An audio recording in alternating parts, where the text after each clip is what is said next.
familjes së gjyqtarit, sepse është krejt normale, ata kanë humbur njeriu në tyre të familjes. Më vjen mirë që në fund ditës policia ka bërë punën e vet, madje kam përshtypjen domosdoshmë që nuk është dhe lodhur shumë sepse autori i kësaj ngjarje shumë të rënd, edhe me 2 të plagosur fatmirësisht jashtë rrezikut për jetën, e ka pranuar vetë krimin, duke domethënë që e ka bërë në vetdije të plot një gjë të tillë, që ka hyrë në sallën e gjyqit. Në pak fjalë, nga ato çka arrita të marr të komunikoj sot, zoti gjyqtari Astrid Kalaja ka pasur në rendin e ditës 6 seanca gjyqësore.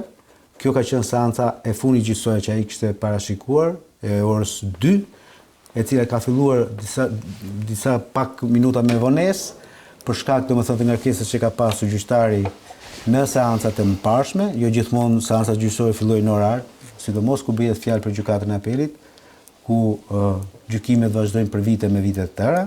Ka qenë një gjyq me shumë palë, që vinte nga gjykata e Shkodrës, bëhej fjalë për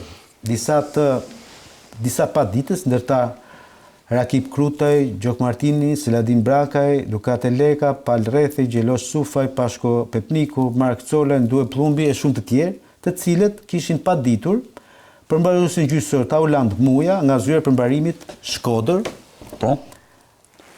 i cili në bazë një vendimi gjykate kishte vinte në ekzekutim vendimin e gjykatës së Shkodrës në lidhje me një gjyq pronësor. Historia shumë e thjeshtë, që mos e lodhim pa shumë publikun. Autori i veprës penale, Gjon Shkambi dhe i biri i tij Elvis Shkambi, kanë pas një pronë në Shkodër, një pronë të cilën e kishin fituar në gjykatën e shkallës parë në Shkodër, pronësinë e kësaj prone.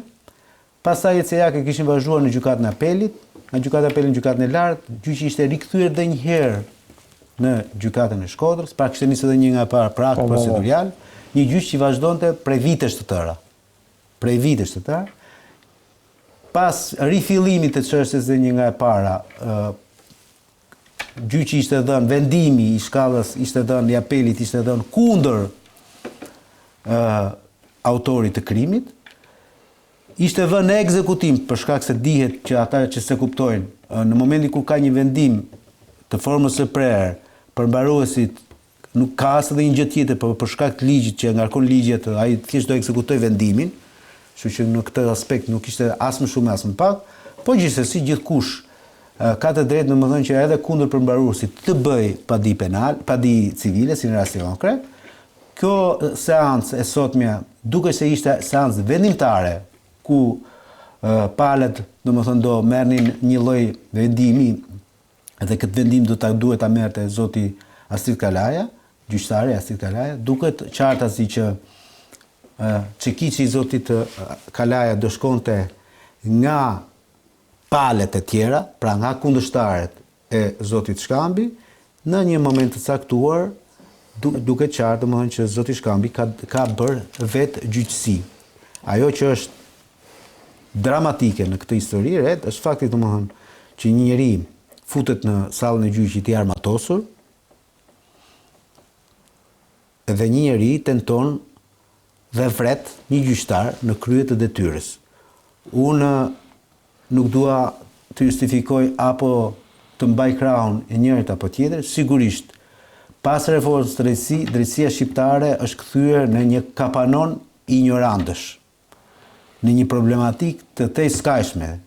Të kam thënë me 100 herë këtu, reformën në drejtësi unë e barazoj me reformën agrare të vitit 1946. Madje, ajo reforme e Enver Hoxhës ishte edhe me mirë sa kjo reforma e bërë nga Sorosi dhe shokët e Sorosi në qeverinë e zotit Rama, sepse të paktën ata mbajtën dhe shnime. Kujt po ja konfiskojnë këtë pronën e? Filan Fistekut i mbajtën dhe pas një vit 1990 i mbajtën e morën njerëzit. A këto që morën pronat e tyre. Kurse reforma në drejtësi ka qenë reforma më shkatërrimtare që ka pas ndonjëherë për mendimin tim personal, ky shtet që nga 1912 e këtej. Ignorantët me toga apo pa toga, që vazhdojnë akoma t'i bëjmë fresk mendjes së smur të Edi Ramës se kemi bërë reformat më të mirë, le ta bëjnë. Por kjo gjë që ndodhi sot, kjo vrasje makabre ndaj një gjyqtari, ndaj një gjyqtari, të thash edhe një herë, në mënyrë kategorike nuk justifikohet një vrasje e tillë brenda një gjykate. Absolutisht. Por ktheuni një sekond, vetëm një sekond, dhe imagjinoni pak se cila është arsyeja që një qytetar arrin deri në këtë farfeje. Ajo shpreha drejtësia e vonuar, drejtësia e mohuar është pikërisht kjo oret. Kur ti e mban atë qytetarin për 20 vite rresht, duke pritur për një vendim gjykate. Dhe këtu nuk po bëj fajin e gjyqtarit të ndar nga jeta, zotit Kalaj. Po flas për sistemin, oret. Po flas për një sistem të cilin e kemi kalbëzuar totalisht. Ne e kishim të keq deri diku, kishim gjyqtarë të cilët nuk meritonin të ishin në sistemin gjyqësor deri në vitin 2013-2014. Por ne nuk tham, po heqim këta që janë të këqinj dhe po vënë ca të mirë. Ne sot kemi bërë atë që nuk ka njeri, duhet të vini me mua, një javë u bëj peligrinazh në gjykatat e Shqipërisë dhe të kuptoni se për çfarë po flas. Nuk arrini dot ta imagjinoni se çfarë ndodh në gjykatën e apelit. Gjykata e apelit duhet të ketë 78 gjyqtar për të pasur organikën. Sepse një apel ka Shqipëria. Me këtë dhe sa ka? Edhe ka 32-33 gjyqtarë. Pra ka gjysmë, pak se gjysma. Bile nuk tentojnë t'i çojnë më, se s'ka as vend ku t'i vënë më. S'ka më, ajo godina aty nuk mban.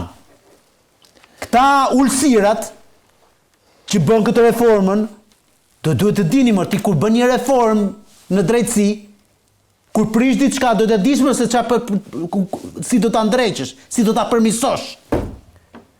Se unë nuk arri do të kuptoj oret që ti e leke gjykatën e shkallës të gjyqësore të Sarandës dhe nuk le gjykatën e ku di unë, më thuj, të Kavajës. Ndërkohë që ti ke edhe në gjykatë, edhe në Gjirokastër, edhe në Vlorë, pra që i ke afër. Po të mora një rast idiotesk. Dhe i hoqe gjithë apelin, sa nga Shkodra, sa nga Korça, sa nga Vlora dhe solle vetëm Tiranë. Dhe tani policia është kthyer në taksi. E merr ata të burgosit nga Reçi, Shkodrës dhe i sill në gjyq në Tiranë. I merr nga Drenova, i sill në gjyq në Tiranë. I merr nga Vlora, i sill në gjyq në Tiranë. Pra kjo është drejtësia të cilën kanë bërë këta zotrinj dhe një e them, kjo nuk ka justifikim, kjo ngjarje. S'ka justifikim se kjo është ngjarje traumatike. Tu ka rënë shteti më. Kur ti në momentin kur ti vet dorë në një gjykat, mos harro, nuk është një gjë që ka ndodhur në rrugë. Ka ndodhur brenda një sallë si një gjykatë, oredi, është shumë e rëndë kjo. Po, këtë pra po them. Tu ka rënë shteti më, ti nuk e di për çfarë duhet flasë më. Çfarë kuptimi ka të flasësh më këtu? Kur një njeri shkon me pistolet në dorë dhe qëllon mbi një gjyqtar. Ore, le të jetë gjyqtari më i korruptuar, më i keq që mund të ekzistojë. Ai mbron shteti shqiptar. Ai jep vendim kur del një vendim, cili do qoftë, ai vendimi shkruan lart. Vendim në Republika e Shqipërisë. Ai mbron shtetin, më zotëri. Në historinë e drejtësisë shqiptare, avokat, kemi raste në sallë jo. Kjo është e para. Nuk ka ndodhur kurrë. Që do të thotë në sallën e gjyqit, që të qellohet në këtë lloj mënyre, siç është bërë sot, nuk ka ndodhur kurrë. Në historinë e asnjë, në 2012 nëse do ta kesh si ashtu, e këtej nuk ka ndodhur kurrë një rast i tillë. As edhe një herë. Është vrarë gjyqtari, të thashë një herë, është qelluar prokurori, janë qelluar avokatët, është bërë atentat. Gjyqtari, po ende nuk dihet se kush është bërë. Po jo në sallën e gjyqit. Sallën e gjyqit është shumë e rëndë. Po jo në sallën e gjyqit, e kupton domethënë se ku kemi arritur. Dhe kjo nuk është një ngjarje e cila kërkon hajde më se harruam. Këtu do ta bani në historisë. Këtu është kalbur e gjithë Edi Rama thotë, agresioni kriminal mbi gjykatësin kërkon padyshim përgjigjen më ekstreme ligjore, por kjo tragjedi kërkon një reflektim për sistemin e sigurisë së brendshme. Ja ve politit shkret që është e dera tani. Këtë thotë Rama. Po already, se këtu është kapësh kokën me dorë dhe një herë tjetër. Tani do ta hajë polici që rri aty te dera. E cila, përveç se sipas ligjit kërkon disa pajisje teknologjike, nuk mund të mbetet një çështje zgjedhje e punojësve sigurisë nga administrata e gjykatës. Already, të lutem shumë tani. Kjo është një histori që duhet parë, më falë se i mora shumë kohë. Kalojmë prapë, duhet shkojmë të dënimi për armbajtjen pa leje të... Po le, Edi Rama nuk e marë prasë dhe një gjë më të futëm. Një njeri i cili deri dje i thoshte një nga gjyqtarëve më të mirë që kemi ne në Shqipëri, Marko Boshkut, gjykatës administrative Tiranës, është një nga gjyqtarët më të mirë, ekselent gjyqtarë. Edhe si kur më jep vendim kundër, kënaqem, se e di shumë se kush ma ka marrë vendimin kundër. Ai, Olti Skrami, Ardit Kuka. Ta janë gjyqtarë me gjë të madhe o zotëri nderuar. Arjan, si e vlerëson këtë moment nisur nga fakti që avokati thotë është e para herë në historinë shqiptare që qytetari merr këtë vendim ekstrem, le të themi, që qëlloi në sallën e gjyqit një gjyqtar të apelit të Republikës Shqipërisë. Gjë e parë që duhet thonë pas një lloj ngurimi është që çdo përdorim arme për me marrë jetën e tjetrit është krim që duhet dënuar me gjithë fuqinë dhe energjinë e çdo qytetari shqiptar. Sidomos pastaj kur përmasa është kaq fatale sepse ne kemi përdorimin e armës në sallën e gjyqit. Dhe është vrarë një njeri i cili ka qenë në detyrë. I mirë apo i keq, i drejt apo i pa drejt, sido që tjetë, asgjë nuk e justifikon vrasjen dhe marrjen e jetës. Pra, dënoj me gjithë fuqinë time aktin kriminal të vrasjes të një gjyqtari në detyrë. Nga ana tjetër, ky është një rast që neve duhet ta mendojmë, se unë po shikoja tani pak raste ka ndodhur në 2006 në Turqi, ku janë vrarë disa gjyqtarë, pra është vrarë gjyqtari Mustafa Ozuglin, ka ndodhur në Gjermani, pra kjo ka ndodhur në 2006, ka ndodhur në Gjermani në 94, ka ndodhur në Suedi në 71. Dhe ka raste të tjera, por rastet e tjera janë të gjykatësve apo prokurorëve që nuk janë vrarë në sallën e gjyqit, por janë vrarë me bomba ose janë vrarë me akte terroriste ose me atentate jashtë sallës gjyqit, por në sallën e gjyqit janë këto raste. Të gjitha këto raste tregojnë për atë që quhet ndjesia e revoltës që ka njëra nga palët për vetë procesin gjyqësor. Unë nuk e di fare cila është dinamika në këtë rast, por dua të them që për sa kohë bëhet fjalë për çështjen e pronave, është një gong i madh për qytetarët shqiptar. Prej vitit 1990 deri sot në 2025, ne jemi vetëm një vend që kemi shpërndar pronën dhe kemi shpërndar pronën me vend 67% e pronës së Shqipërisë është rishpërndar, sipas raporteve të Bashkimit Evropian, është rishpërndar me vendim gjykate. 67%? 67%. E ke raportet e progres. Po, shumë vërtet. Pra, 67% e pronës së Shqipërisë është rishpërndar me vendim gjykate. Vetëm ligji 7501 është amenduar 28 herë. Pra, e kupton se për çfarë po flet? Pra, kjo është një përgjegjësi që është endemike e politikës, e drejtësisë, e kështu me radhë. Sepse shumë e rëndë ta mendosh që gjykata ekziston si arbitër që qytetarët mos të bëjnë vetë gjyqësi dhe vetë gjyqësia shkon në sallën e gjyqit. Është shumë e rëndë ta mendosh këtë gjë, sepse në fakt ka shumë të drejtë avokati kur thotë këtu bie shteti. Sepse kjo do të thotë që shteti ka dështuar që të ofrojë atë që është shërbimi bazë, pra të luajë rolin e arbitrit dhe drejtësivënësit. Qytetarët mos të hanë njëri tjetrin. Thotë Hopsi, e krijuam shtetin, i krijuam gjykata, do të Hopsi, e keni bërë besoj në drejtësi, që njeriu mos të hajë njeriu, sepse njeriu për njeriu është ujk. Po. Është e vetmja kafshë shtazore që vret brenda llojit vet. Po, se s'do të një tigër të vrasë një tigër, apo një luan. Nuk do në botë shtetit. Njeriu e vret njeriu. Është vetëm qenie. Ne kemi ndërtuar shtetin për këtë arsye dhe kur shteti dështon, pastaj në kontekstin e reformës në drejtësi, kjo do të thotë që kemi rrugë gjatë për të bërë. Kemi shumë rrugë gjatë për të bërë. A të shtë një gjë këtu se merr ndërmend? A të them një rast kështu atipik që e has kohët e fundit. Jo, ti do flasësh më shumë në këtë pjesë, avokat, se... Jo, po të ta them shumë e thjesht kjo. Ne kemi një 3 nene në kodin civil, se ka shumë njerëz që din këtë, 168, 169, 170, që ka të bëjë me pronën në tërësinë e vet, kur ti e posedon një pronë më shumë se sa 20 vjet, dhe duke qenë se e posedon atë pronë përtej këtyre viteve, i qetë, i pangacmuar nga kush, Ligji thotë domethënë që ti de facto je pronar dhe pastaj me një vend gjykate mund të bëhesh pronar edhe de jure. Kështu thot ligji motamo. Ti shkon në gjykatë, më dëgjoj me kujdes se kjo është kapësh kokën me dorë dhe prandaj arrijem domethënë në këtë lloj idiotiskësh. Ti shkon në gjykatë dhe i thua, Arian Galdini ka një pronë që e ka mbjell me misëre, me grura, me dreshje, me sheta dhe e ka zaptuar Ariani në 1994. Ne jemi në vitin 2025, kanë kaluar 31 vite. Në rregull po. Ariani të zgjidh një dëshmitar, 2-3 dëshmitar, të bën dhe ekspertizën se ka mbjell një pemë atje, më the tash. Po ka bërë një investim. Ka bërë një investim që të thotë domethënë ti. Dhe i thua gjyqtarit të urdhëroj këtë gjitha rekuizitet. Gjyqtari ta hedh poshtë. Me qindra herë ka ndodhur kjo. Dhe i thua, po pse më zotrin nderuar? Po se tani kjo është pronë publike, burr tani do të merre me shtetin. Është ajo historia e Edi Ramës që dilte para ca ditësh që thoshte, kush është ky gjyqtar që del dhe kundërshton publiken?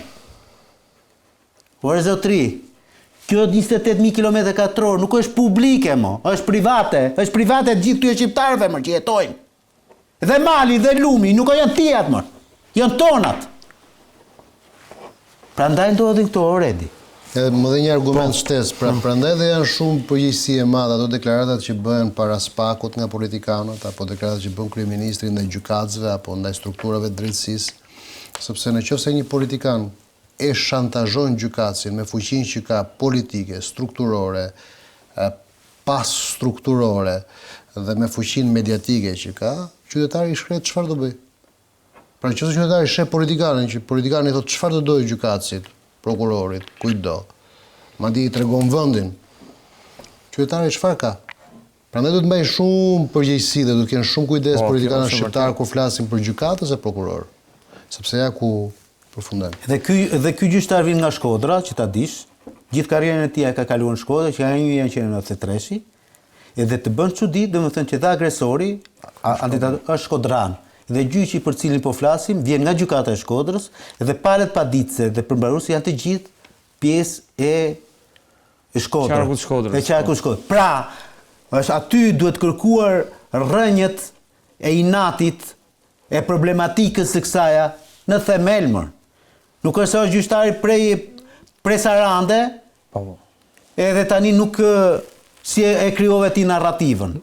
Për ta mbyllur, unë patjetër është një ngjarje shumë e rëndë, ngushëllime familjarëve, komunitetit të bancorit në Shqipëri, sepse është një lloj dekurajimi që ti jep gjithë sistemit në tërësinë, sistemi ndihet i pa mbrojtur, dhe është një sistem që ka shumë probleme, është një sistem që është një luftë ballore me krimin organizuar, flasim për SPAK-ën në rastin konkret, SPAK që kërkoi apo me klasën politike, po ndërkohë janë edhe me çështje të përditshme të jetës së qytetarëve. Kështu një ngjarje shumë e rëndë, ngushëllime familjarëve, komunitetit të gjithë gjykatave, gjyqtarëve, prokurorëve, avokatëve, të gjithëve. Por është e thellë diskutimi i drejtësisë. Ne gjithë e dim ku është problemi. Problemi kush është që është një sistem drejtësie i cili asnjëherë nuk ka funksionuar duke respektuar ligjet. Ka qenë një sistem i cili në fund fare ka vendosur individi jo bazuar në ligjet. Nuk po flas në rastin konkret, po flas në tërësi. Por kemi një sistem pa drejtësie të tmerrshëm në gjykatat e shkallëve të rretheve, në gjykatat edhe po doni edhe gjykatat në apelit. Fillon që nga kushtet, janë kushte mizerabël, një gjyqtar që bën 6 seanca në ditë është një shifër shumë e lartë. Si të thuash një gazetar për 6 orë emision në ditë? Është e pamundur, është një zaurim, në 6 orë ti s'bën dot të gjitha gjërat si bën dot mirë. Një gjë ta bësh keq, një gjë ta bësh mirë, ose